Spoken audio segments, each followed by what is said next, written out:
संगत जी, आज गुरु जी के महासमाधि दिवस पर हमारे साथ नारंग अंकल जुड़े हैं और नारंग अंकल आज हमारे साथ अपनी ब्लेसिंग्स और गुरु जी के सत्संग शेयर करेंगे। तो I will invite Narang uncle to please come and share the satsangs. जय गुरु जी। आज गुरु जी का महासमाधि दिवस है। 14 साल हो गए जब गुरु जी ने चोला रूप छोड़ के विराट रूप ले लिया। जब 2007 में गुरु जी ने चोला छोड़ा तो उस समय का दृश्य पूरा सामने आ जाता है और एक बड़ी अनकंफर्टेबल फीलिंग जो उस समय थी, जो इमोशंस हर्ट हुए, जो दुख हुआ, आज वो सारे का सारा गुरु जी की ब्लेसिंग और मेहर में बदल गया। मेरे को याद है, मैं कानपुर में पोस्टेड था। मेरे को सुबह 8 या 9 बजे मैसेज आया ऐसे ऐसे गुरु जी के बारे में। कोई डायरेक्ट कनेक्शन उन दिनों में कानपुर से थे नहीं, फ्लाइट नहीं थी। Earliest I could have taken a flight from Lucknow in the evening and I reached बड़े मंदिर by 8 o'clock. My wife along with her mother, they also drove down from Chandigarh. They also reached maybe earlier to me. गुरु जी को बड़े मंदिर में hall में casket के अंदर देख के रोना तो आना ही था, लेकिन एक ऐसी फीलिंग हुई कि हम सब अनाथ हो गए। उन्होंने हर एक को अपनापन दिया, हर एक को इतना लाड दिया, इतनी पैम्परिंग दी कि हर कोई सोचता था कि बस गुरुजी मेरे हैं और हर चीज, हर मुश्किल को वो संभाल लेंगे, मेरे को किसी किस्म की फिक्र नहीं है। ये जो एक सेंस ऑफ सिक्योरिटी थी, वो सेंस ऑफ सिक्योरिटी का लॉस फील होने लगा। हम बड़े मंदिर पहुंचे जहां गुरुजी की कास्केट थी, कुछ संगत हम वहीं बैठे रहे काफी लेट तक, रात के में कल 12 बजे तक हम वहीं बैठे रहे। कुछ समझ नहीं आ रही थी क्या करे, क्या होगा आगे जाके। किसी ने आके कहा लंगर ले लो, दिल नहीं था, पर सबने कहा नहीं, ये नेसेसिटीज हैं लाइफ का, B practical. Guru ji was always said I am a practical guru, so you should be practical. हमने लंगर भी लिया। फिर हमें कहा गया कि रात को घरों घर चले जाओ और कल सुबह क्रिमेशन के लिए, संस्कार के लिए आ जाइएगा। जब नेक्स्ट डे मैं और मेरी वाइफ वहां पहुंचे, एक बड़ा ही दुख वाला, दुखद और बड़ा ही भावनात्मक दृश्य सीन। जैसे गुरुजी को बड़े हॉल में से रंगोली से होते हुए, सीढ़ियों से निकालते हुए समाधि वाली जगह पे लाए, वो अपने आप में एक दुखद चीज तो थी देखने के लिए, और साथ में एक और चीज का भी बहुत दुख हो रहा था कि उस समय एक यंग लड़का, 19 या 20 साल की उम्र रही होगी, गौरव, उसको कहा गया कि he will lit the fire. कुदरती बात है, फैमिली में से वही था और उनके पास भी रहता था, लेकिन उसके जो फेस के ऊपर एक्सप्रेशन थे, मेरे को आज भी याद है, वो इतना ज्यादा रो तो रहा ही था, लेकिन इतना इमोशनली डिस्टर्ब था कि उसका क्या होगा। वो तो गुरुजी के भरोसे ही दिल्ली में रह रहा था। और एक तरफ गुरुजी को देखें कि वाकई जा रहे हैं, एक तरफ हम गौरव को देखें कि बेचारे यंग से लड़के के ऊपर क्या जिम्मेदारी कि आप लिट करिए फायर को। ये एक बड़ी अजीब सी सिचुएशन होती है, जो देखते हैं वही फील कर पाते हैं। हमारे में से जो भी संगत उस समय उस दृश्य को देखी होगी, वो सब मेरे साथ सहमत होंगे कि बहुत ही ये इमोशनल सीन था। एनीवे, उस समय तो क्रिमेशन हुई, संस्कार हुआ गुरु जी का। एक इनसिक्योरिटी थी, लेकिन ऐसे लगा कि अब क्या होगा। लेकिन मेरे को याद है कि उसी दिन शाम को 1 जून को ही एक दो संगत में बैठे लोगों ने कहा कि मैं तो अभी पीछे किचन के पास गुरुजी को जाते हुए देखा है। बात समझ में नहीं आई। हमने सोचा ये उसकी हेल्यूसिनेशन है, या उसकी इमेजिनेशन है, या वो शॉक से बाहर नहीं आ रहा, या वो ट्रॉमा में है, जैसे हम सब कुछ सोचते हैं। उस समय तो हम उस बात को इग्नोर तो नहीं किया, लेकिन कॉग्निजेंस भी नहीं लिया, सुन के अनसुनी कर ली। लेकिन हौली हौली जब गुरुजी अपने विराट रूप में दर्शन देने लगे, सपने में आने लगे, मैसेजेस देने लगे, तो तब बात समझ में आई कि जो संगत ने उस दिन अगले ही दिन कह दिया था कि मैंने गुरुजी को बैक किचन के पास 1 जून को ही देखा था, वो वाकई सच था। अगर वो सच था तो फिर गुरुजी कहीं नहीं गए।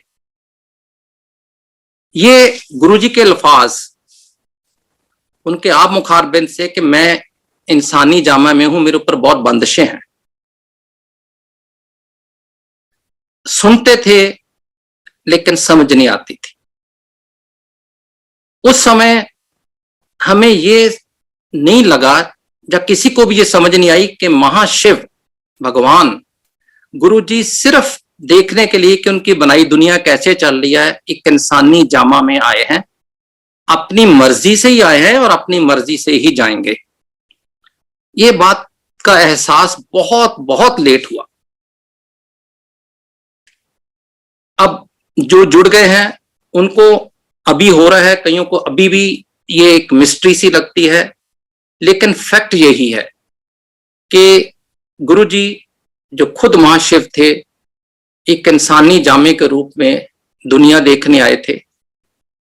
और सबसे बड़ी बात, उनकी बनाई रची हुई दुनिया में उन्होंने कोई नोक टोक नहीं की, सिर्फ यही सबको बताया, सिमरन करो, सिमरन करो, किसी का बुरा मत करो, अगर अच्छा नहीं कर सकते तो बुरा मत करो।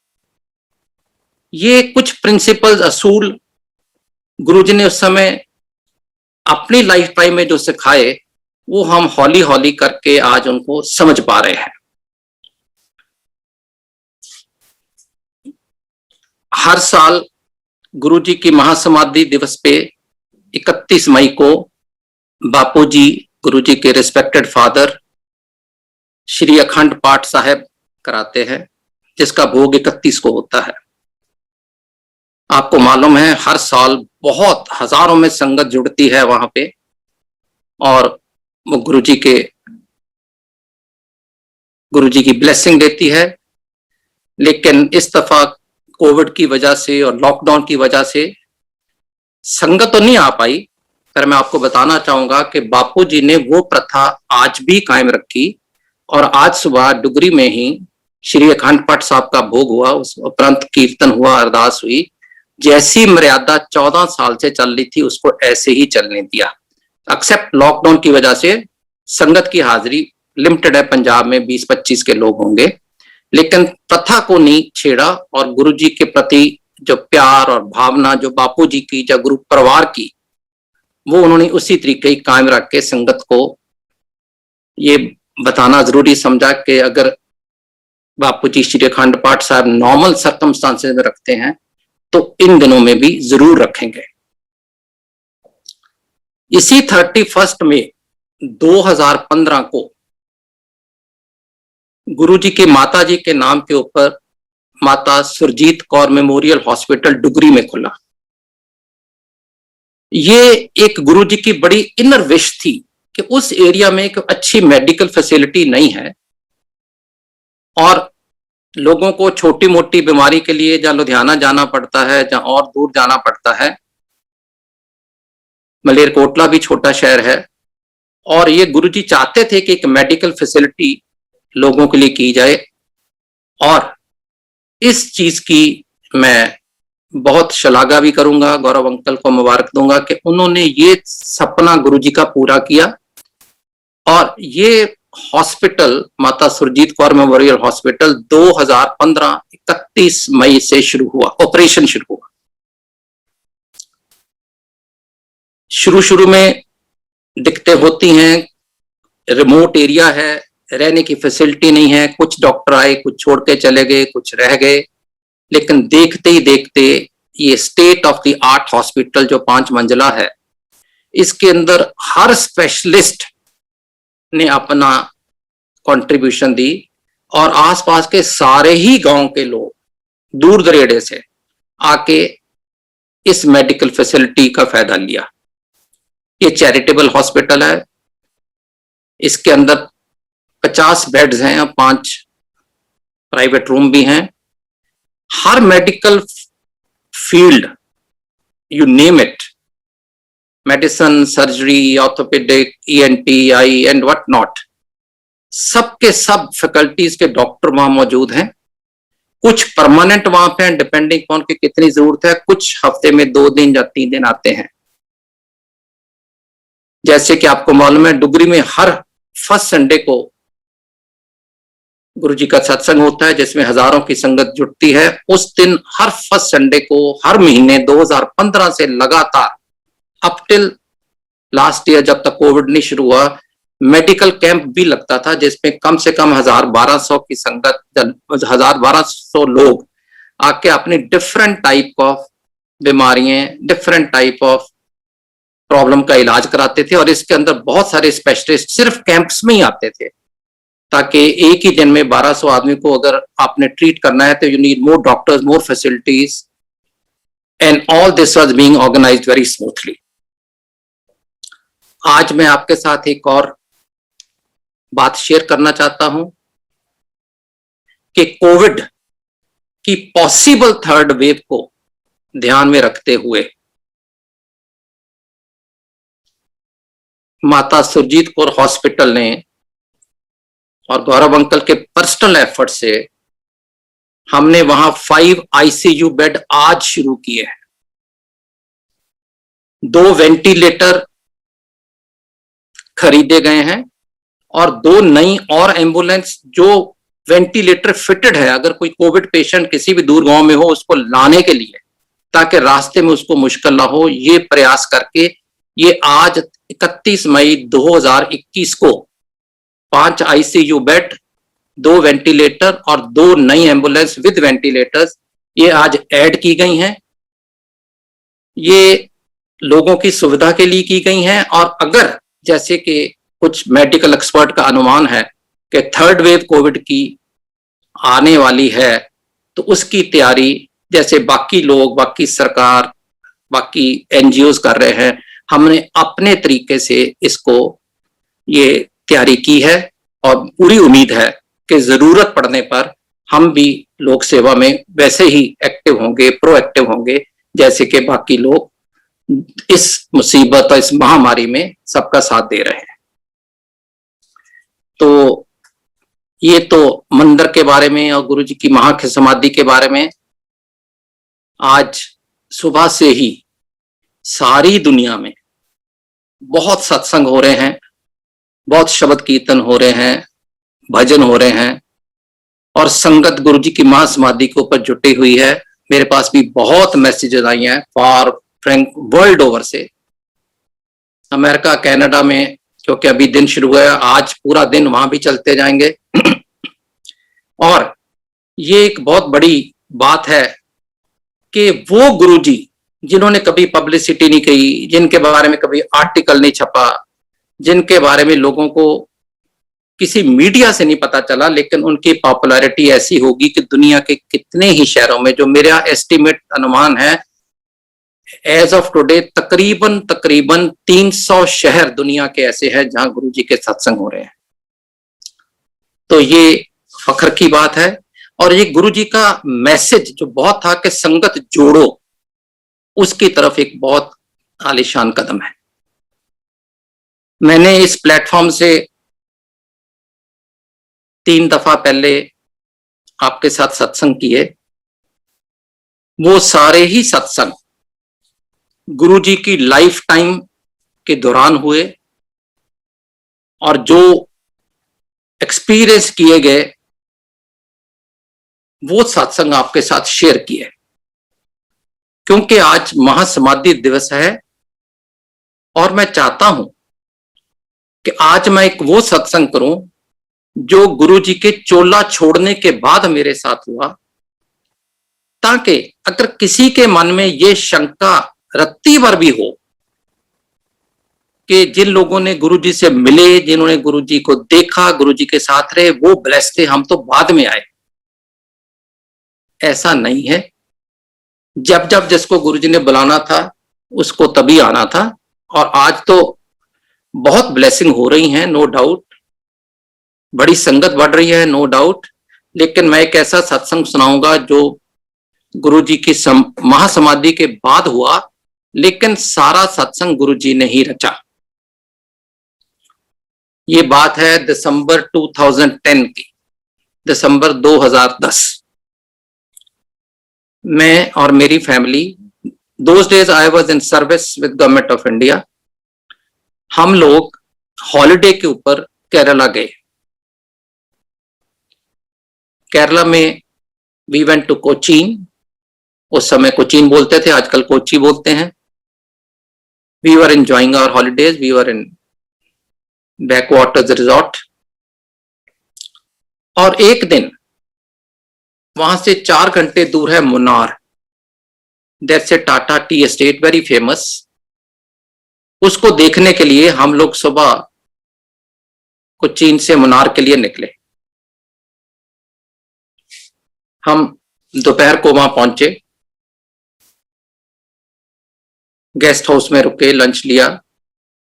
उसके बाद टी एस्टेट देखने के लिए उन्होंने कहा जी 45 मिनट से 1 घंटे की ड्राइव है, जो अप हिल है। मतलब अब आप कोचीन से जब मुन्नार जाते हो 3 घंटे का रास्ता तो स्ट्रेट प्लेन है और 1 घंटा जो पहाड़ी इलाका है। तो हम उस पहाड़ी इलाके से चलते हुए लश ग्रीन टी एस्टेट देखते हुए, टी गार्डन्स देखते हुए, जो टाटा टी वालों की फैक्ट्री है जहां पे डिफरेंट टाइप ऑफ चाय बनती है, वहां पे पहुंचे।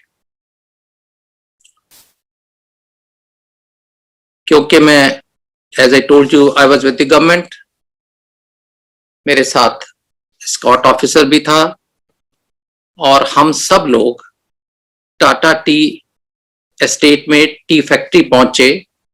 और वहां पे उन्होंने हमें पूरा चाय बनाने का, प्रोडक्शन कैसे होती है, कैसे लेबलिंग होती है, कैसे मार्केटिंग होती है, पूरा समझाना शुरू किया।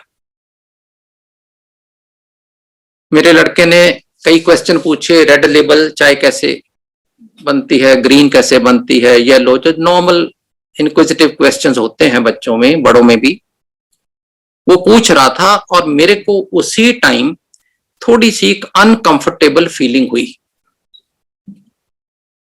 और मैं अपने आप को विथड्रॉ करके प्लांट मैनेजर के कमरे में चला गया। मैंने सोचा थोड़ा रेस्ट करता हूं, क्योंकि ये सब कुछ मेरा तो देखा हुआ है आगे पहले भी। लेकिन वो नॉर्मल अनकंफर्टेबल फीलिंग नहीं थी। मेरे को कुछ ही मिनटों में लगा कि मेरी चेस्ट में पेन हो रही है। अब इससे पहले कि कुछ कंक्लूड करो, उसके साथ ही लेफ्ट आर्म में भी पेन शुरू हो गई और पसीना आना शुरू हो गया, स्टार्टेड स्वेटिंग।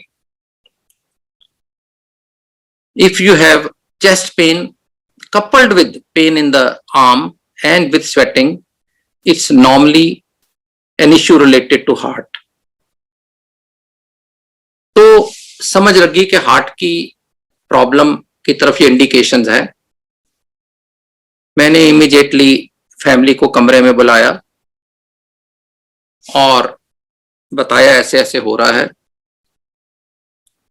कुदरती बात है, थोड़ा पैनिक हो भी जाता है। और मेरे लड़के ने कहा फौरन डॉक्टर बुलाओ। और मैनेजर बोलता है साहब यहाँ से तो कोई मेडिकल फैसिलिटी एकदम है नहीं। बेस में जहाँ से आप चले थे वहां पे एक टाटा वर्कर्स के लिए एक छोटा सा हॉस्पिटल है, वो डॉक्टर अगर कांटेक्ट हो जाए उसको आने में भी 45 मिनट 1 घंटा लगेगा, लेकिन कांटेक्ट नहीं हो पा रहा। हम परेशान। एक चीज उस दिन मैंने देखी, समझी और आपके सबके साथ शेयर कर रहा हूं कि फैमिली में ऐसे किसी की प्रॉब्लम आ जाती है हेल्थ की, सब लोग बहुत घबरा जाते हैं, पैनिकी हो जाते हैं। जो गुरु के भगत है वो गुरु का सिमरन करना शुरू कर देते हैं। हम तीनों ने, मैं, मेरी वाइफ, मेरे बेटे ने, जो जो हमारे पास था, वेदर पेंडेंट था या स्वरूप था, तो उसको हाथ में पकड़ के गुरुजी का मंत्र जाप शुरू किया और गुरुजी का सिमरन शुरू कर दिया। ये चल ही रहा था कि डॉक्टर तो कांटेक्ट नहीं हो रहा था, लेकिन with in 3-4 minutes of my getting this problem, the same doctor जिसको हम ट्राई कर रहे थे, कांटेक्ट नहीं हो रहा था, वही डॉक्टर अपनी नर्स के साथ मेरे सामने आके खड़ा था। It was the most amazing thing to happen and the manager said, doctor साहब हम आप ही को ट्राई कर रहे हैं बड़ी देर से। एंड ही सेड, मैं यहां से गुजर रहा था, मैंने सोचा चल तेरे साथ चाय पिए जाऊं। They must have been friends. और उन्होंने आके जब मेरे को एग्जामिन किया, और वो तो समझ गए, उन्होंने एकदम पॉकेट से एक इकोस्प्रिन दी जो ब्लड थिनर होती है, और एक पॉकेट में से सॉबिटेट दी, और बोले कि देखो क्या चांस की बात है, मैं 3-4 दिन पहले किसी हार्ट पेशेंट को देखने गया था, यही जैकेट डाली हुई थी, आज मैं यही जैकेट डाल के फिर आ गया, देखो इसके काम आ गई पेशेंट के। उनको नहीं पता था, ना हम उनको उस समय बताने के मूड में थे कि गुरुजी की संगत, गुरुजी कहते थे कुछ भी कोइंसिडेंस नहीं होता, मैं रेगुलेट करता हूं। डॉक्टर का भेजना, उसके हाथ में वो बेसिक मेडिसिन होना, ये सब गुरुजी का किया था। एनीवे, वो डॉक्टर साहब टाटा इंडिगो गाड़ी में थे, और वो आपे गाड़ी में बैठे, साथ उनके नर्स, स्टाफ नर्स, और पीछे मैं और मेरी वाइफ बैठे, और उन्होंने कहा चलो बेस हॉस्पिटल चलते हैं। हम चल पड़े, और पीछे पीछे मेरा लड़का और मेरा स्कॉट ऑफिसर इनोवा में, जो हमने वहां पे हायर की थी, उसमें आ रहे थे। वो जो पहाड़ी इलाका, जिगजैग रास्ता, जिसको कम से कम 45 मिनट्स लगने थे मिनिमम, माई सन टोल्ड अस लेटर कि पापा मैं इनोवा में 100 की स्पीड पे भी चला, 110 पे, हालांकि बहुत जिगजैग था, ड्राइवर को बोला भगाओ, लेकिन आपकी गाड़ी मेरे को नजर ही नहीं आई। आप कैसे 20-25 मिनट में वहां पहुंचे? उसका बड़ा दृढ़ विश्वास है कि वो गाड़ी गुरुजी ही चला रहे थे। ये विश्वास की बात है। जब हम वहां पहुंचे तो कुछ बेसिक टेस्ट किए गए। It was confirmed that this is a heart problem, and that doctor said कि we do not have enough facility, आपको तो कोचीन ही जाना पड़ेगा बड़े हॉस्पिटल में। अब शाम के 5-6 बज चुके थे। उस पहाड़ों में कुछ ऐसा रूल है कि एम्बुलेंसेस पहाड़ों में अनलेस इमरजेंसी रात को नहीं जाती हैं। तो मेरे ऑफिसर्स ने एक naval chopper, naval helicopter arrange किया जो मेरे को ट्रांसपोर्ट कर सके वहां से, मुनार से कोचीन। बट डॉक्टरों ने कोचीन से मना कर दिया कि हार्ट पेशेंट को फ्लाई मत करके लाइए। बट एनीवे, गुरुजी की कृपा हुई, एम्बुलेंस लाने की परमिशन मिली, क्योंकि वो छोटी जगह है, तो एम्बुलेंस भी कोचीन से ही आई। वो रात को मेरे ख्याल में 2 बजे के करीब एम्बुलेंस पहुंची, और वो एम्बुलेंस मेरे को कोचीन सुबह 6 बजे लेके आई। जब मैं कोचीन आया तो I was admitted in A hospital called AIIMS. जैसे दिल्ली में एम्स हॉस्पिटल है, वहां भी एम्स है, लेकिन उसका नाम है अन्ना इंस्टीट्यूट ऑफ मेडिकल साइंसेस। मां आनंदमयी मां ट्रस्ट उसको चलाता है। जब मैं वहां पहुंचा, इनिशियल टेस्ट हुए। वहां के कार्डियोलॉजी के head of department doctor Haridas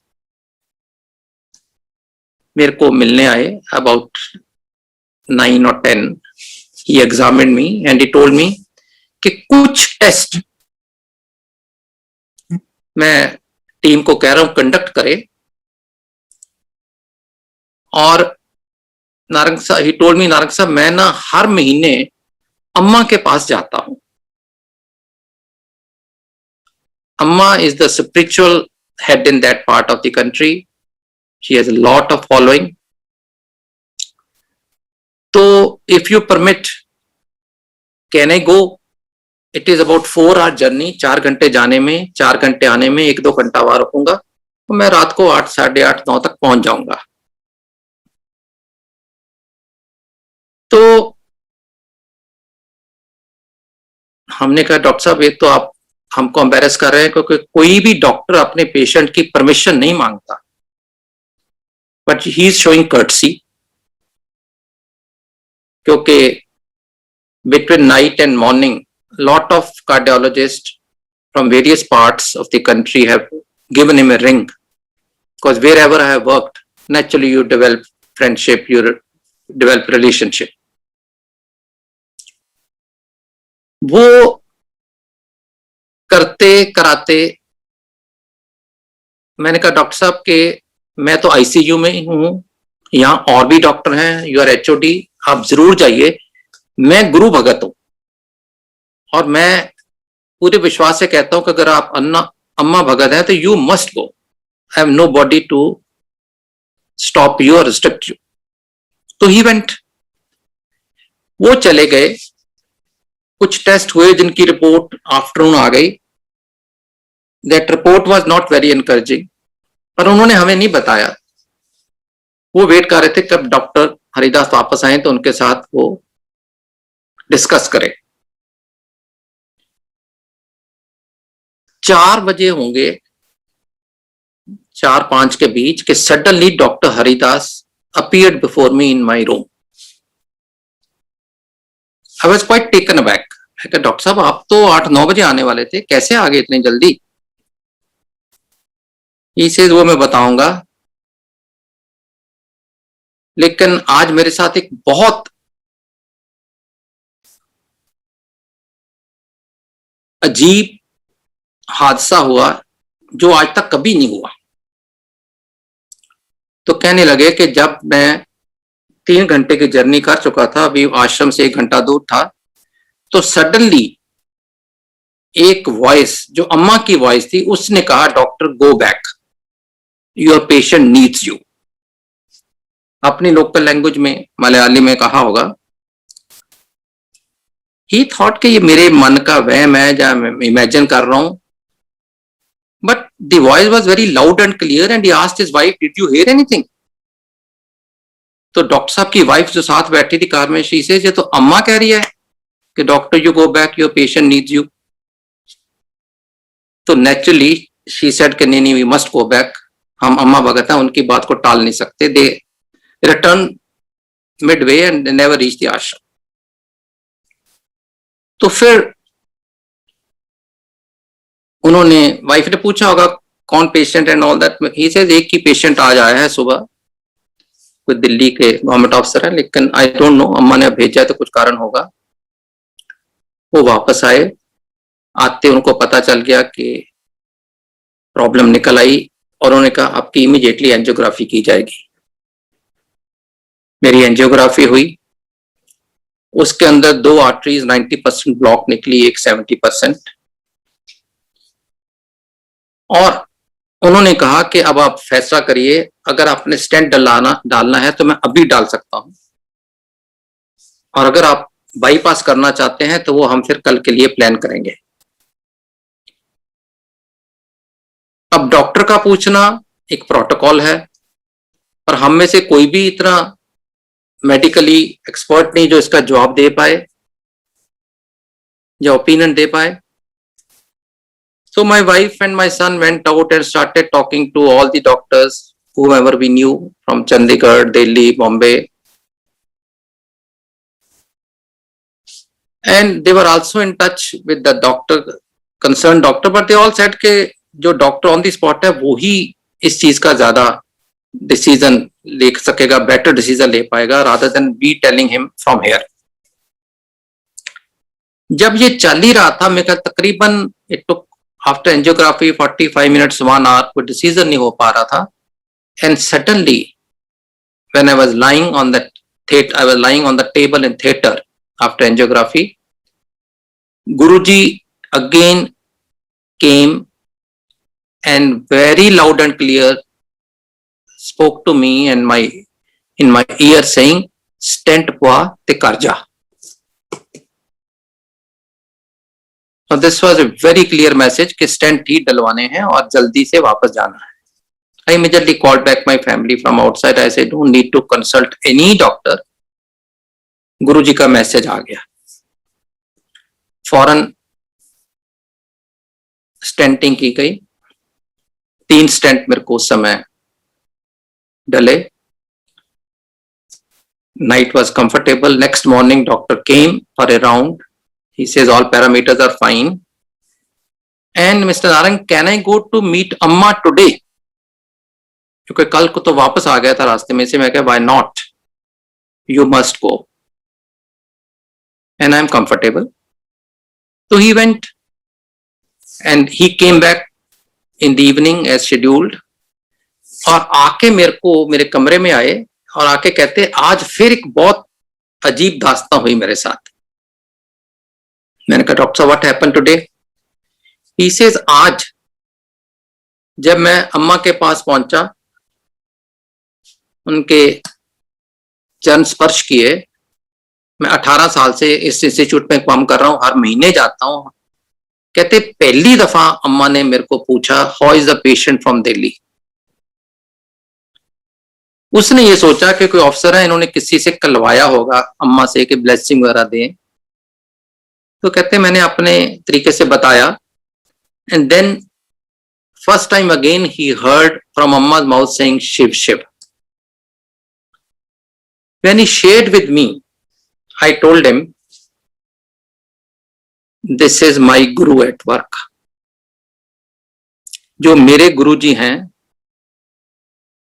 वो जो कल आपको वापस भेजा गया, जहां आज आपको पूछा गया और शिव शिव कहा गया, ये मेरे गुरुजी जो हैं, ये शिव अवतार हैं. And he has just happened to descend in human form, but he is Lord Mahashiv himself. उसके बाद मैंने डॉक्टर साहब से और उनकी जो टीम 2-4 थी, सब बड़ी एंग्जाइटी से पूछने लगे, कौन है गुरुजी. मैंने सत्संग भी हॉस्पिटल में उनके साथ छोटे छोटे शेयर किए.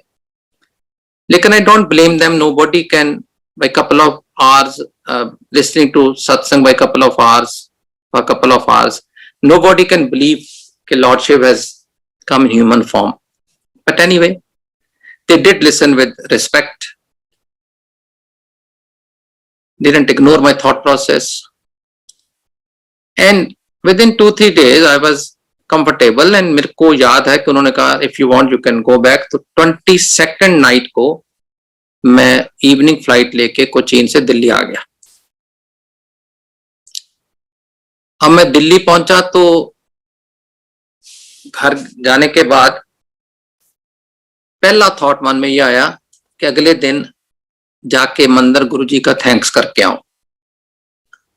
हालांकि मेरे को पूरा ये कहा गया था, डॉक्टर्स एडवाइस, उन दिनों जो 2010 का प्रोटोकॉल था, आज बदल गए होंगे, कि हफ्ता के 10 दिन आपको पूरा बेड रेस्ट करना है और झुकना बिल्कुल नहीं. You can't bend. तो आई वेंट टू द मंदिर विद माय वाइफ. जो गुरुजी की जोत है समाधि के आगे, वहां मत्था टेकना होता है रूटीन में, लेकिन मैं खड़े खड़े हाथ जोड़ के गुरुजी का शुक्रिया कर रहा हूं कि Guruji thank you for giving me new life. और जो भी मेरे मन की प्रेयर होगी मैं गुरुजी के साथ कर रहा था और कहा कि गुरुजी माफ करना, मैं आज झुक के नीचे मत्था नहीं टेक सकता, मेरे को मना किया डॉक्टर ने. बस कहने की बात थी. और जब मैंने आंखें खोली, साक्षात गुरुजी जोत के अंदर दर्शन दे रहे थे, इंप्लाइंग देयर बाई कि तू नहीं मत्था टेक सकता तो कोई बात नहीं, मैं तो तेरे साथ हूं. और ये मेरी इमेजिनेशन या हेल्यूसिनेशन नहीं थी कि मैंने जोत में गुरु जी के दर्शन दिए। देखा देखी आसपास संगत के कई लोगों ने आके गुरु जी के स्वरूप के दर्शन किए और अपने कैमराज में फोटो भी ली। ये है मेरे गुरु जी। हम घर आए 23 तारीख, और एक बहुत अजीब बात यह हुई कि वहां उन दिनों में 2010 में एवरी फ्राइडे आफ्टरनून लेडीज का एक गुरुजी का सत्संग होता था, ग्रुप बना हुआ था जो उस समय ओल्गा आंटी ने बनाया था। उसके अंदर 400-500 लेडीज बैठ के गुरुजी का सत्संग भजन करते थे। और मेरी वाइफ ने उस आंटी को मई 2010 में पूछा था कि मैं कराना चाहती हूँ, मेरे को आंटी मेरे को टर्न कब दोगे? तो उसने सीधा कह दिया 24 दिसंबर। And my aunty was very cut up. She came home, she says ये क्या बात हुई कि मैंने आज मई में कहा है कि मैं सत्संग कराना चाह रही हूँ, मेरे को 7 महीने बाद की डेट दे दी। एनीवे, आप कुछ कर तो सकते नहीं, चुप रहे। लेकिन उस दिन जब 24 को ये सत्संग प्लान किया हुआ था, तब समझ आई कि ये गुरुजी ने ही प्लान किया था कि तू ठीक होके आएगा कि शुक्राने का सत्संग तो करना ही है, इमीडिएटली करो। अब 22 रात को हम आए हैं, 23 सुबह मंदिर होके आए दोपहर को। अब नेक्स्ट से सत्संग करना है, 400-500 संगत भी आने की एक्सपेक्टेड होती है। ये सारे अरेंजमेंट इतने घंटों में कैसे हो जाएंगे? पर गुरुजी जानते हैं कि संगत की इतनी सपोर्ट रही और संगत के साथ जुड़ के हमने वो सत्संग फ्राइडे को 24 को किया। और कुछ लोग घर में नहीं बैठ पाए, it was bright sunny day, बहुत सारे लोग बाहर लॉन में बैठे। और उस समय मेरे लड़के ने वहां सत्संग करके पहली दफा फैमिली को, like my in laws were there, and संगत को बताया कि ऐसे ऐसे हमारी हार्ट प्रॉब्लम होगी और मैं 3 स्टेंट डलवा के आया हूं। We have not told my in laws because at there as I didn't want them to feel uneasy. दूर बैठे कोई कर नहीं सकते, पर बजाय इसके कि हम उनको आके 23 को बोलते, यही फैसला हुआ कि 24 को सत्संग के दौरान इनको बताया जाएगा, जैसे बाकी संगत को बताया जाएगा। तो 24 को ये थैंक्स गिविंग सत्संग गुरुजी ने मई में प्लान कर लिया था, वो हुआ, संगत आई। उसके बाद गुरुजी ने कुछ देर के बाद, जब मैं ठीक हो गया, कंफर्टेबल हो गया, ऑफिस ज्वाइन कर लिया, तो बहुत सारे लोग नेचुरली हाल पूछने तो आते ही हैं, लेकिन मेरे कमरे में ऑफिस के गुरुजी का स्वरूप पड़ा रहता था, जहां जोत जलती रहती थी, तो पूछते थे ये कौन है? और मैं सबको ये कहता था ये मेरे गुरुजी हैं, इन्होंने ही मेरे को लाइफ दी है। तो फिर लोगों को कैसे लाइफ दी है, उसी तरीके मेरा तो यही इंटरेस्ट था, कोई पूछे तो मैं उसको सत्संग सुनाऊं। और मैं सत्संग कर करके अपने दफ्तर में, फ्रेंड सर्कल में, जहां सोशल सर्कल में बहुत सारी संगत जोड़ी। वो एक दफा तो गुरुजी के पास जरूर गए कि ये क्या करिश्मा है, क्या हो रहा है। उसके बाद उनको कितना बिलीफ हुआ, कंटिन्यू किए कि नहीं, मेरे पास कोई ऐसा अकाउंट नहीं है, ना ही मैं लेना चाहता हूं, क्योंकि संगत इतनी बढ़ गई है। हमें जो आए वो तो वेलकम है ही, जो नहीं आए वो उसकी मर्जी, उसकी अपनी खुशी, हमें उससे कोई रंजिश नहीं है। गुरुजी के साथ मैं 6 साल 2001 से 7 तक उनको चोला जामा फिजिकल रूप में उनके साथ रहा। और भी बड़े सत्संग है मैंने तभी सिर्फ 3 प्लेटफॉर्म में किए, लेकिन चोला छोड़ने के बाद के भी उतने ही सत्संग, उतने ही पावरफुल सत्संग। और बहुत सारे आंटीज अंकल्स जो सत्संग करते हैं, वो हमेशा गुरुजी की महिमा दर्शाते हैं। मैं एक चीज जरूर कहना चाहूंगा कि गुरु जी के सत्संग कभी पुराने नहीं होते। कोई ये कहे कि मैंने ये सत्संग सुना हुआ है, वो गुरु जी की महिमा को जान ही नहीं पाया। आप कोई स्टोरी हो तो कह सकते हो मैंने ये स्टोरी सुनी हुई है, लेकिन सत्संग जितनी बार आप सुनोगे, जिसका भी सुनोगे, सेम सत्संग सुनोगे, आपको उसके अंदर हमेशा एक नया पहलू, एक नया पक्ष नजर आएगा, जिससे गुरु जी की महिमा आपको समझ आएगी। जो आपने पहले 2, 3, 4 दफा सुना होगा तो मन में नहीं आया होगा। Every time you hear Guruji's satsang, same satsang, repeated satsang, you find something new and you admire Guruji। अरे गुरुजी ये भी कर सकते थे, ये तो मैंने सोचा नहीं था। इसलिए गुरुजी जब किसी को भी कहते थे सत्संग सुनाओ, उन्होंने कभी नहीं कहा नए वाला सुनाओ, उन्होंने कहा सत्संग सुनाओ जो आपके साथ हुआ है। और मैंने कई अंकल आंटियों के एक ही सत्संग 20-20 बार सुने, लेकिन हमेशा उसके अंदर गुरु की महिमा नए तरीके से देखी, गुरु की ब्लेसिंग नए तरीके से देखी। अगर मैं उसको पुराना सत्संग या स्टोरी समझता तो फिर वो सत्संग नहीं रह जाता। सत्संग का मतलब ही होता है कि सत्य मीन सच, और संग मीन्स अपने संगियों के साथ, अपने संगत के साथ वो एक्सपीरियंस शेयर करो जो सच बेस्ड है, सच के ऊपर ट्रुथफुल है। उसमें कोई मिर्च मसाला नहीं होना चाहिए सत्संग में, क्योंकि that happens only in stories. सत्संग आर एक्चुअल फैक्ट्स। और गुरुजी हमेशा जब किसी को कहते थे सत्संग सुना, अगर वो कहता था गुरुजी कौन से वाला सुनाओ, तो गुरुजी कहते थे तू शुरू कर दे। फिर 1-2 सुनाता था तो कहते गुरुजी वो वाला भी सुना दे, वो वाला भी सुना दे, पर शॉर्ट में सुनाई। लेकिन उस सत्संग में जब कोई कहता था गुरुजी आप तो बड़े करने वाले हो, आप ये भी कर लेते, वो भी कर लेते थे, and he used to in a lighter में टेल दैट संगत, छोटी संगत में जब ग्रुप में बैठे होते थे, कहते थे मैं प्रैक्टिकल गुरु हूं, रिद्धियां सिद्धियां करके नहीं बैठा हुआ। और जो प्रैक्टिकल गुरु होता है उसको जानने में आपकी लाइफ टाइम निकल जाती है, कई दफा समझ नहीं आती, और जो समझ ले और जो मेरे को पहचान लेंगे वो तो तर ही जाएंगे। आज कोरोना ने बहुत सारे, इस महामारी ने बहुत सारे लोगों को पीड़ित किया है, पर गुरुजी आज से 20 साल पहले ही कह के गए हैं कि बहुत माड़ा समय आने वाला है, बहुत ही माड़ा समय आने वाला है। वही बचेंगे जो सिमरन करते रहेंगे।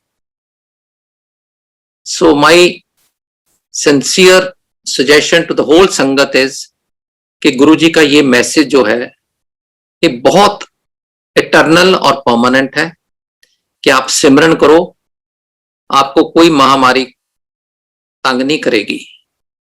लेकिन आप सिमरन से दूर हो जाओ, जैसे गुरुजी ने कहा था कि सारे धर्म एक ही चीज सिखाते हैं कि जितना हो सके किसी का भलाई करो, अगर नहीं कर सकते तो बुरा तो बिल्कुल नहीं करो।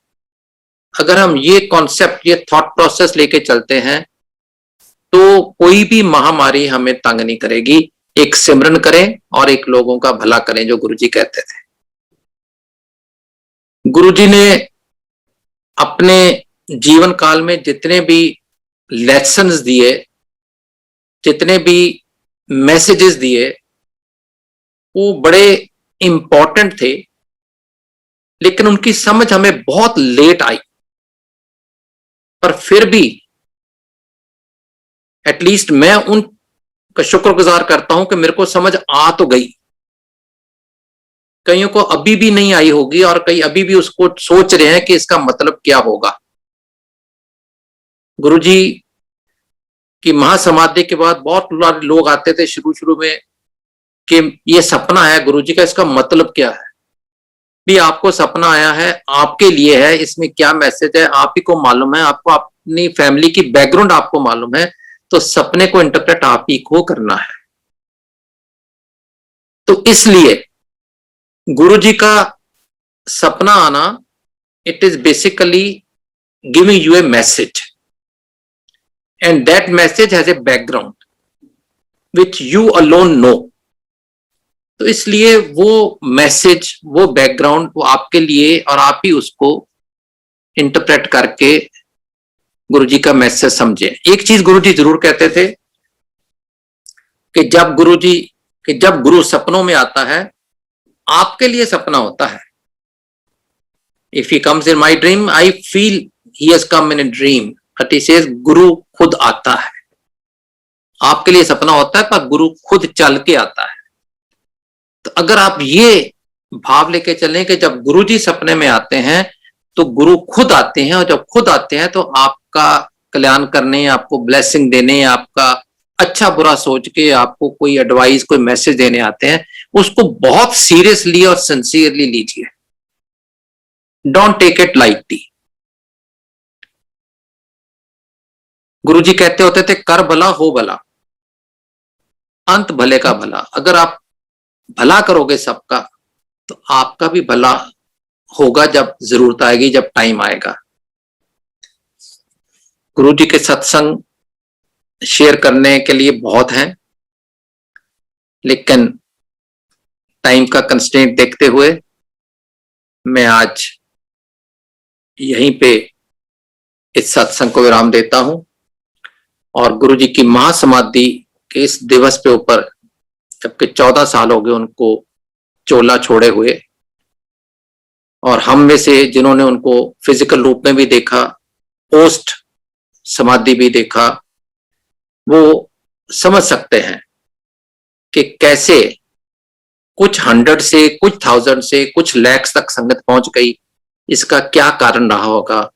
जब जब संगत को पता चला कि गुरुजी ही महाशिव हैं, गुरुजी ही परमात्मा है, गुरुजी ही रब है, वो तो सिर्फ दुनिया देखने के लिए एक फिजिकल रूप में आए थे, तब तब ये विश्वास जिसका दृढ़ हो जाता है उसका कल्याण हो जाता है। उसको फिर इधर उधर कहीं भी और कोई आसरा ढूंढने की जरूरत नहीं होती। इन शब्दों के साथ मैं गुरुजी के आश्रम और सारे ऑर्गेनाइजर का I am indebted, thankful to them. और मेरे को उम्मीद है कि इस मैसेज के थ्रू मैं ये मैसेज सारी उस नई संगत को दे पाऊंगा जिसके मन में ये थोड़ा सा भी भ्रम हो कि जो गुरुजी के टाइम संगत आती थी वो ज्यादा ब्लेस्ड है, बाद वाली कम हो। क्योंकि मैंने आज इसलिए ये सत्संग किया जो गुरुजी की महासमाधि के बाद का है। आप गुरु साथ जुड़ो, गुरु हमेशा आपके साथ है। जय गुरु जी।